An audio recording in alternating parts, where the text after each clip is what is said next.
tahun. Orang luar negara pelancong bagi. Dia minum, dia orang impak. Assalamualaikum Cik. Salam. Cik buat apa kat sini? Ni air percuma, teh bunga.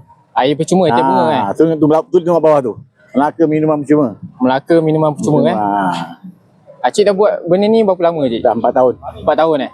Kalau nak senang minum selalu kat Masjid Selat, Pulau Selalu Melaka. kat Masjid Selat Bro. Jumaat, Sabtu, Ahad. Jumaat, Sabtu, Ahad. Pukul 12 sampai pukul 6.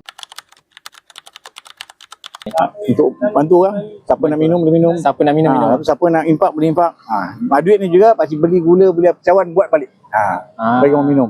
Bagi orang minum kan? Boleh minum. 10 kali cawan, 6 cawan nak minum. Minum? Boleh. Boleh. Boleh ambil Boleh ambil. Harap orang impak, selagi ada orang impak, pakcik buat air. Selagi orang infak, pakcik buat air. So guys, teruskan infak dekat pakcik ni. Sama dah 4 tahun dah. 4 tahun kan? Dah 4 tahun. Okay. Saya ambil satu je Ambil. Terima kasih Cik. Sama. Assalamualaikum. Salam. Orang luar negara pelancong bagi. Dia minum, dia orang impak.